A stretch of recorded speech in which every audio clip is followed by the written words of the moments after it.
I want to tell you about the morning I almost gave up on my garden entirely. It was the middle of my third growing season on the homestead. I put everything into that garden, weeks of prep, raised beds I built myself, transplants I'd started indoors from seed in February, and I walked out one morning to find my squash absolutely devastated. Leaves chewed down to the ribs, aphids coating the underside of my pepper plants like a second skin, and a tomato branch I'd been watching all week, the one loaded with fruit, completely stripped. I did what most of us do. I drove to the garden center, grabbed a bottle of something that promised results, and sprayed everything in sight. It helped for maybe 10 days, and then they were back. Different pests, same damage, and now I had the added frustration of knowing I was burning money on something that wasn't actually solving anything. That season humbled me, and it sent me looking for answers in a place I never expected to find them. Because a little while back, I had the chance to spend time with some Amish farming families. Real time, not a quick visit, but the kind where you slow down, watch how they move through their land, and start asking questions. And what I found in those gardens? Thriving, abundant, virtually undamaged vegetables grown without a single synthetic input, completely rewired the way I think about pest management on my own property. Today, I want to walk you through exactly what I learned. 6 methods I've personally brought back to my homestead, adapted to my own land, and tested across multiple seasons. And I'll close with one simple transplant protection trick I picked up directly from one of those families that I have never seen in any growing guide, online or in print. Let's get into it. Before I share the specific methods, I need to give you the mindset piece, because without it, the tactics feel like a random list of tips. They're not. They flow from one central idea. In the Amish communities I visited, there's a cultural concept called Gelassenheit. It's a German word, and it roughly translates to surrendering to the natural order. The belief that the created world already has a self-regulating system of balance built into it, and that your role as a grower is to work within that system rather than try to overpower it. I'm not here to preach, but the gardening implication of that philosophy is something I think about every single time I walk my rows. Every time I used to reach for a spray bottle, even an organic one, I was dismantling the very infrastructure that was already working in my favor. I'd kill the aphids, sure, but I'd also eliminate the ladybugs that were coming for the aphids, the ground beetles patrolling my soil at night, the parasitic wasps that were already doing invisible, thankless work on my behalf. What I realized after spending time in those Amish gardens is that I had been approaching this completely backward. I was always reacting. They were always designing. Their gardens were built from the ground up to make most pest problems structurally impossible. That shift from reaction to design is what changed everything for me. Method 1. I start with the soil every single season. The first thing I changed when I came back to my homestead was the way I think about soil, not as a backdrop for my plants, but as the foundation of my entire pest strategy. Here's what I learned. A plant growing in biologically rich, compost-amended soil develops measurably stronger cell walls and produces higher concentrations of its own natural defense compounds. Penn State and Cornell have both published research confirming this. Plants grown in healthy, living soil are physiologically tougher. They handle pest pressure better. They recover faster when feeding does occur.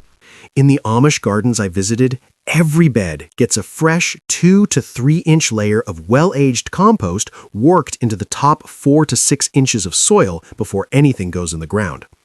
Where possible, they use compost that incorporates aged animal manure, horse and cow composted through the winter, because the microbial diversity that creates is genuinely hard to replicate any other way. But I've had strong results on my own homestead with quality homemade compost too. What matters most is that I do this every year without fail. Not once, not when I remember, but consistently. After 2 full seasons of annual soil building, the difference in my tomatoes and peppers alone was enough to make me a convert. Thicker stems, richer color, far faster recovery from any minor insect feeding. In zones 3 to 5, like I was for part of my growing life, get compost down 3 to 4 weeks before your last frost date so the soil biology has time to activate. In zones 7 to 9, you can apply it in late winter for an even longer runway before planting. Method 2. I stopped planting in rows and started planting in systems. This was probably the hardest habit for me to break because I love a tidy garden. Long, clean rows, everything in its place, it looks intentional, it feels productive. But here's the problem. A long row of a single crop is essentially a chemical beacon for every pest that feeds on it. Most garden insects, aphids, hornworms, cucumber beetles, cabbage moths, locate their host plants by following scent signals.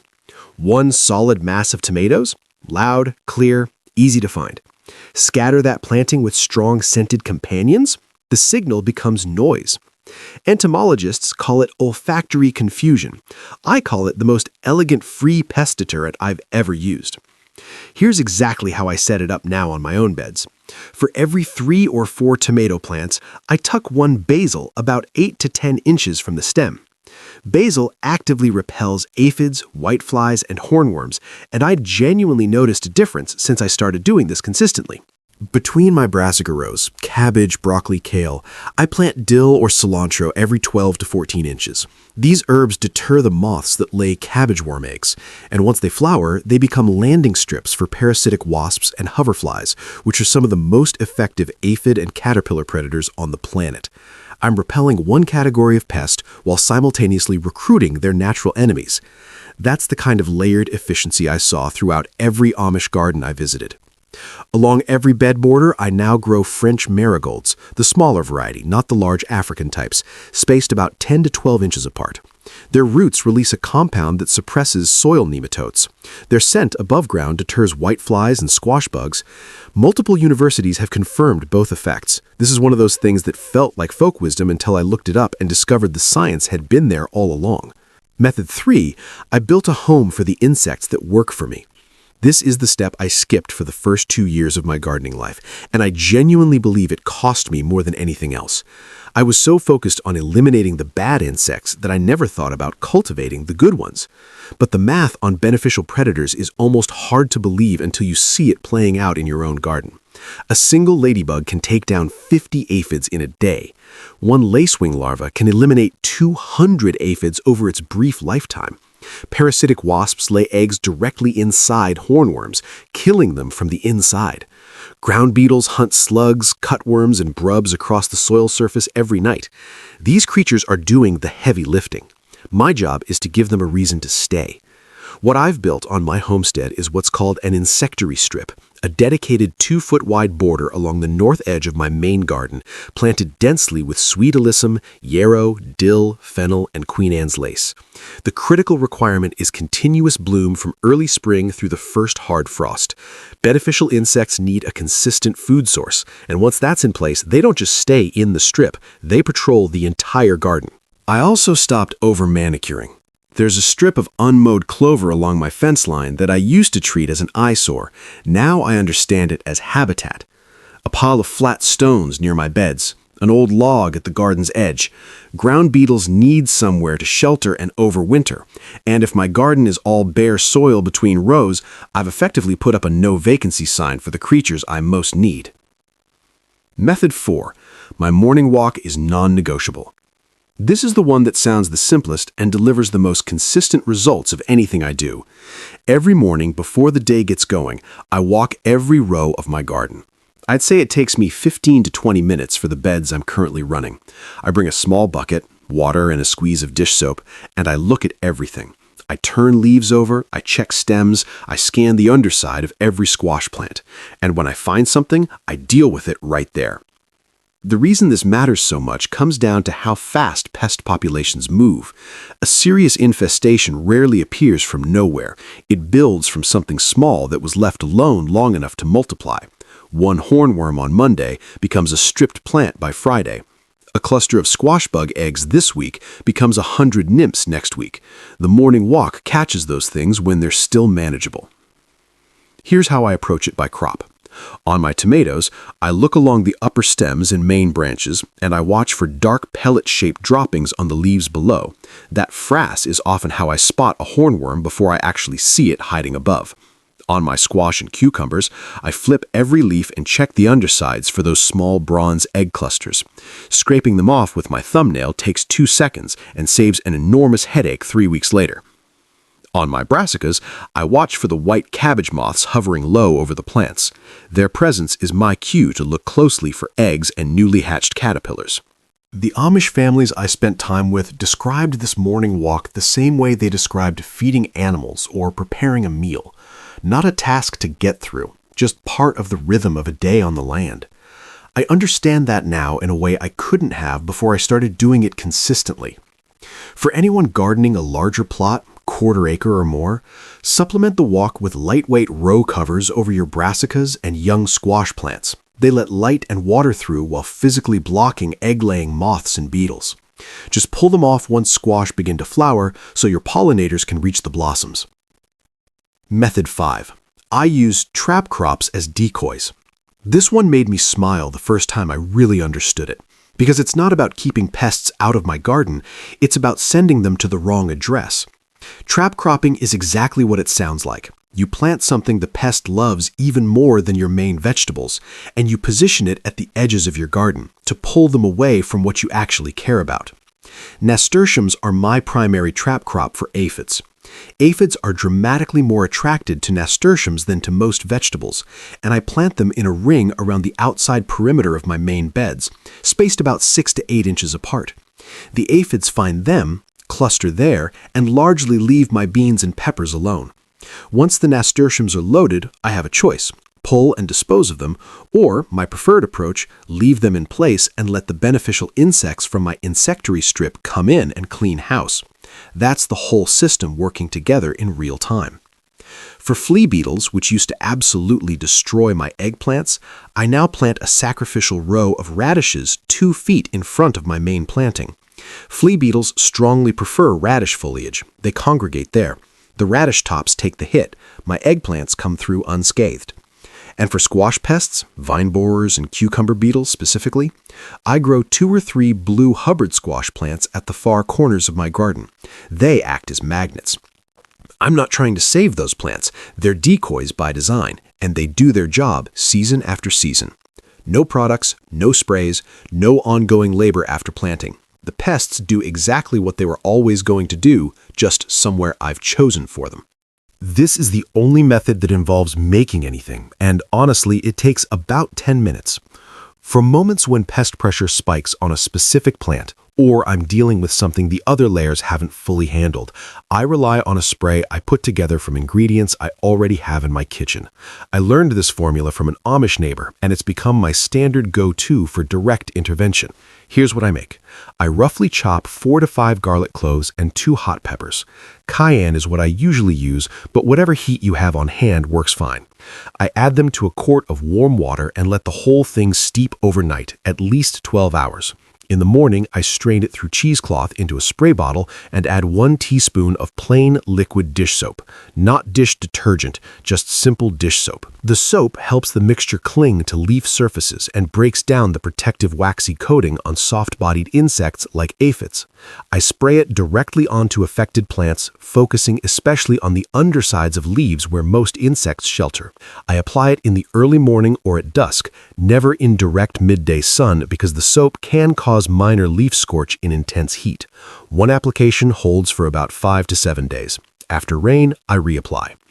I want to be clear about what this does and doesn't do. It's not a knockdown pesticide. It doesn't kill insects on contact the way a synthetic product would. What it does is make my plants smell and taste deeply unappealing, which causes pests to move on. Combined with everything else I've described, that's usually more than enough. As a standalone solution against a heavy infestation, it's not the right tool. As part of a layered system, it punches well above its weight. Before the bonus tip, I want to name 4 patterns I carried from most of my early gardening years that were actively working against me. No judgment, I did all of these, and I suspect most gardeners do. The first was reaching for a spray at the first sign of any insect.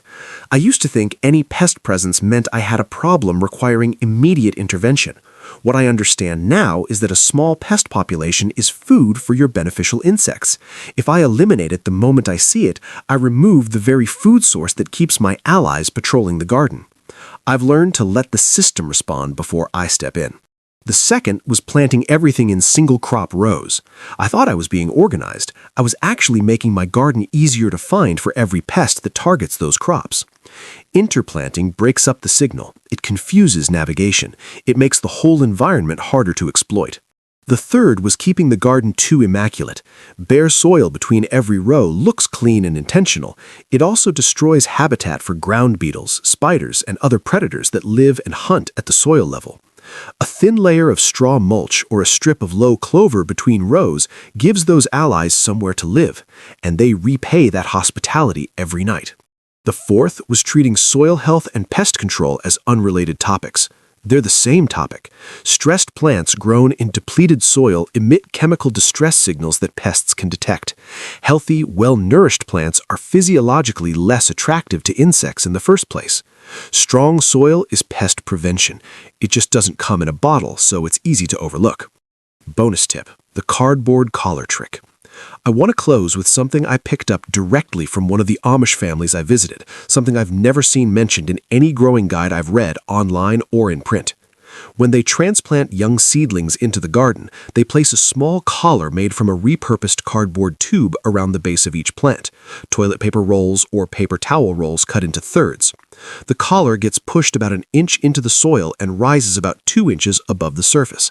That's the whole technique, and here's why it works so well. Cutworms are larvae that travel along the soil surface at night, cutting through the stems of young transplants right at ground level. Once that stem is severed, the plant is gone.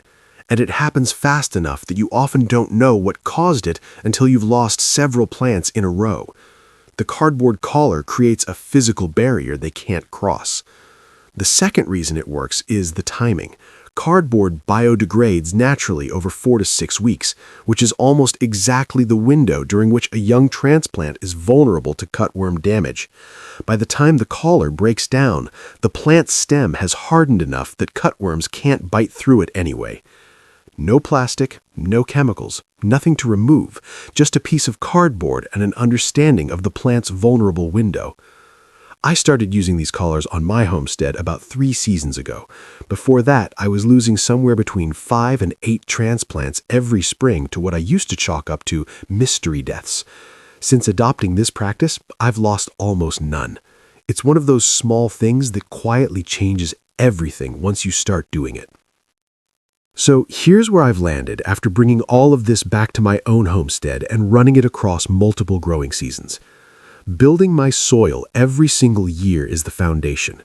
Layering companion plants that scramble pest navigation and recruit natural predators changed the character of my garden almost immediately.